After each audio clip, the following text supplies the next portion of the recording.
ساعات الموكل ما بيبقاش عارف مصلحته، وساعات المحامي بعض المحامين بيدبسوا الموكلين بتوعه.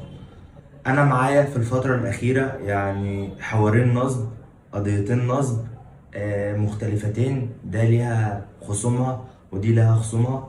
يعني انا بقالي اسبوع مثلا من يوم الاثنين اللي فات بجري في حوار نصب لحد الحمد لله ما يعني بدأنا إن إحنا نلم النتائج أو نشوف نتيجة حلوة مرضية للأطراف. فاللي حصل بقى يعني في الموقف الأولاني الحوار النصب الأخير ده اللي أنا بجري فيه من يوم الاثنين، قبلها بيوم الأحد كنت طبعا خدت الجماعة اللي معايا أربعة مجني عليهم منصوب عليهم، والحوار معقد شوية. فرحنا مديرية الأمن، وبعد كده قالوا لنا ان كنا رايحين نعمل محضر في مباحث الاموال العامه، فقالوا لنا لا، ده انتوا ترجعوا تعملوها في ايه، في اسم الشرطه التابع ليكوا او في مركز الشرطه اللي انتوا ايه تبع المجني عليهم يعني وكده، تبع محل الاقامه. فالمهم يعني ايه جهزت الشكاوى واخدتهم معايا رغم انهم كانوا عاملين لي توكيلات، ولكن انا حبيت ان انا اخدهم الاربعه كده مع بعض، نخش كده بربطة المعلم على مأمور الاسم وبعدين رئيس المباحث عشان يبقى ايه الموضوع فيه جدية. دخلت رئيس المباحث بعد ما جبت التأشيرة من عند المأمور، فالمهم شرحت له الوضع والموقف، والحوار كان مسمع أصلا بقاله فترة، يعني بقاله سنة مسمع، وكان فيه يعني مشاكل كبيرة وكده وأطراف كبيرة.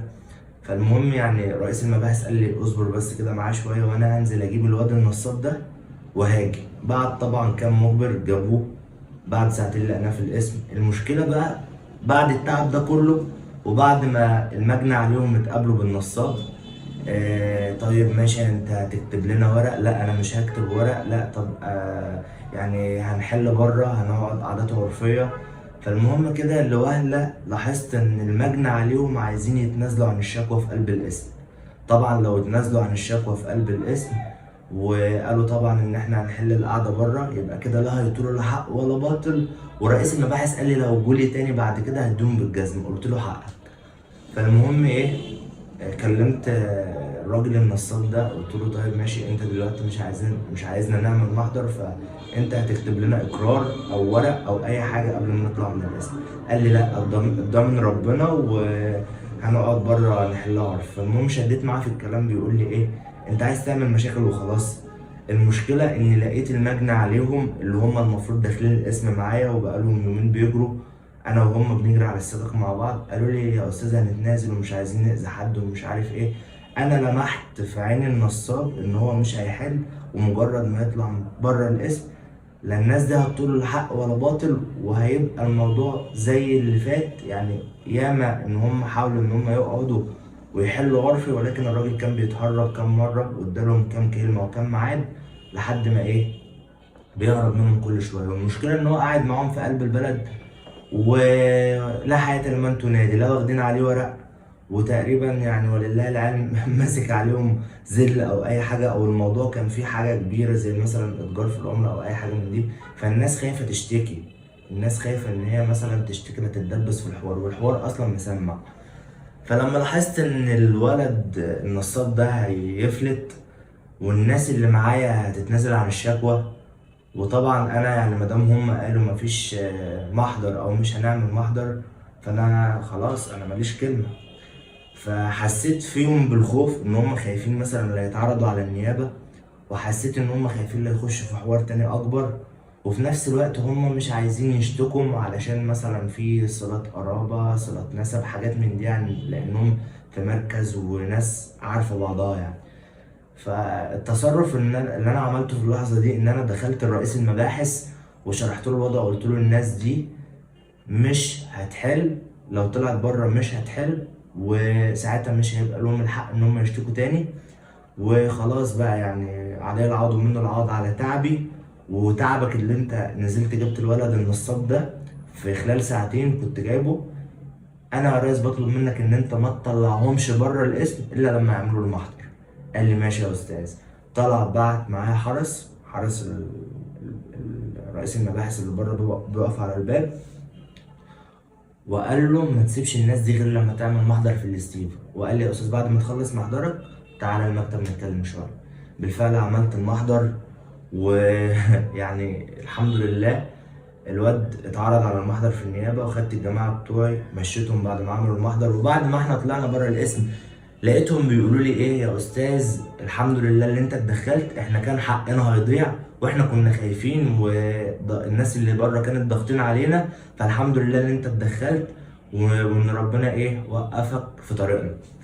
الواد طبعا خد 4 في 15 ونزل جلسة فصل بكرة.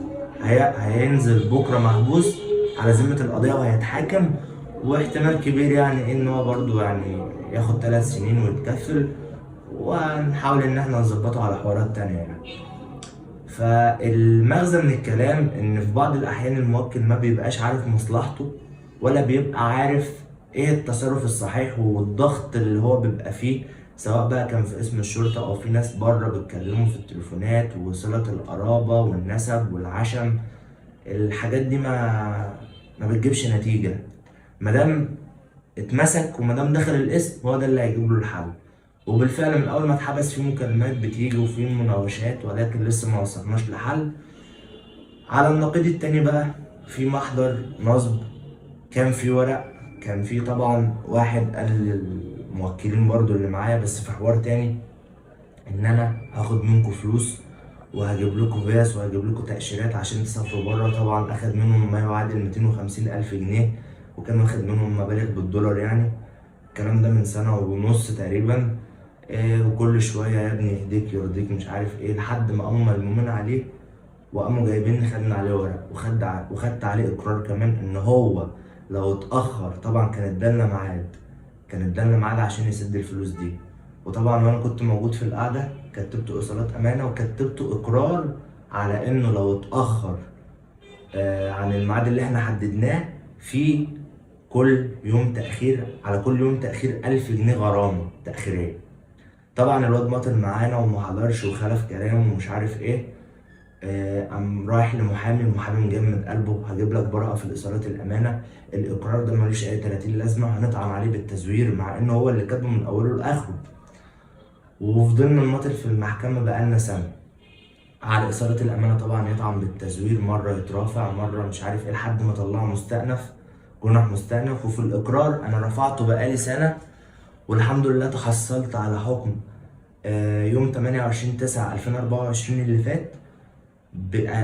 رفعت الإقرار أمر أداء وجبت أخدت حكم. طبعا كان طعن بالتزوير، وكنا دخلنا مصلحة الطب الشرعي، قالت إن الصلب والتوقيع تم كتابتهم بخط إيده، والقاضي غرمه على الحركة دي 4000 جنيه، واداني امر اداء، حكم بامر اداء المبلغ اللي هو كنت عامل له 240 الف جنيه و720 دولار، وعلى كل يوم تاخير 1000 جنيه غرامه. القاضي اداني الحكم ده امر اداء المبلغ اللي في الاقرار مع الغرامه التاخيريه حتى يوم السداد.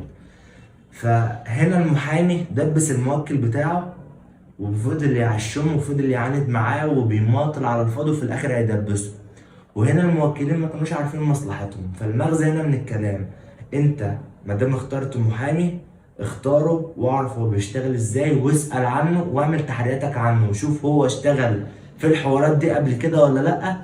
وانت كمحامي ما دام انت شفت ان المحامي الموكل بتاعك هيتدبس، حاول تقرب المسافات، ما تحاولش تماطل مع الخصم او مع الطرف الاخر، لان في الاخر هيتدبس وفي الاخر هيدفع، وانت اللي دبسته في الغرامه التاخيريه عن كل يوم تاخير. احنا بقالنا سنه دلوقتي، انت اللي دبسته في المبلغ ده كله. يعني لو هو اتاخر سنه، يعني 365 يوم، كسرنا السنه اهوت بشهر او شهرين، يعني انت مطالب ان انت تدفع له المبلغ ده كله، لان انت السبب فيه، واحنا طبعا مش هنحل اقل من كده. فيا جماعه المحامي يبقى عارف هو بيتصرف ازاي، والموكل يبقى عارف هو داخل على ايه. يعني انت دخلت تعمل محضر ما تتراجعش، دخلت تاخد اجراء ما تتراجعش، ما دام الراجل في ايديك توكل على الله بقى. ما يقولكش انا هكتب لك ورق بره، لا، انت دخلت خلاص في العركه، خلاص اتعامل بقى. برضو حاجه تانية في حوار النصب. حوار النصب ده اصلا يعني ايه معنى النصب؟ النصب ده يعني ان النصاب بيستخدم اساليب احتياليه علشان يخدع الضحية ان هو مثلا يتفق معاه على اتفاق ويخلي كل المظاهر اللي حواليه بتؤدي لنفس النتيجة. ده معنى النصب، ان انا بستخدم مظاهر احتيالية ومظاهر كاذبة عشان اخدع الضحية واجر رجله واخد منه فلوس. طيب ماشي، انا ربنا وفقني وخدت على النصاب ده ورق، سواء عقد او مثلا ايصالات امانه او شيكات او كلام من ده، ما ضيعش وقتي واروح اشتكي بالنصب اللي هو في الجنائي، يعني ما اروحش اشتكي بالنصب. ما دام معايا ورق الجا للمحكمه المدنيه، او معايا ايصالات امانه اشتكي بيها مثلا في اسم الشرطه، او اخد الطريق الجنائي. ما دام انا معايا ايصالات امانه ادخلها وصولات امانه يعني جنح. ما دام معايا عقودات او ما دام معايا اي ورق يثبت ان هو خد المبلغ ده مني اطالبه بيه في المحكمه المدنيه.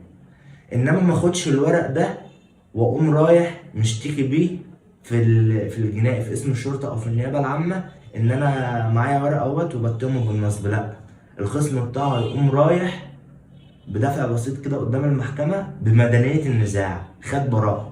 فانت يعني تستغل الوقت من اوله كده وتلجأ للمحكمه المدنيه على طول. السنه اللي انت هتنحي فيها او السنتين اللي انت هتنحي فيهم في الجنح لحد ما يوصل لحكم نهائي مستأنف، انت هتكون خدت حكم بالامر الاداء او بالحكم اللي انت دخلت فيه العقد، مثلا لو كان فسخ عقد ورد المبلغ يكون انت وصلت النتيجه.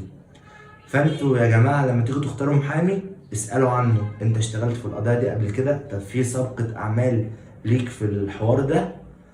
وبرضو المجني عليه او الراجل الضحيه يبقى رايح للمحامي وعارف ان هو عايز يجيب حقه. ما اخدش مثلا نص الطريق وارجع اتنازل، او ارجع ان انا اقول لك احل عرفي. طب ما انا لو كنت عايز احل عرفي ما كنتش لجأت للمحكمه. ولكن هو بيماطل لما السكينه بتبقى على الرقبه، الكلام بيبقى حلو، انما بعد كده مفيش حد لا بيحل ولا بيرد خالص. تحياتي، انا محمود علام المحامي، وهنشر الحكم اللي انا تحصلت عليه في امر الاداء على اقرار مكتوب بخط اليد. ده حكم تاريخي، حكم تاريخي. وبرضو الحوار بتاع النصب ده اللي انا ماشي فيه حاليا والراجل محبوس عليه، ده حوار في مركز دمياط طلخة، رقم المحضر 16404 لسنة 2024. علشان الناس اللي مثلا ممكن تقول لك ايه ده انت بتعمل حوار، ده انت بتعمل، لا، كل حاجة على ارض الواقع. وخالص تحياتي، انا محمود علي المحامي، وشكرا للمتابعة.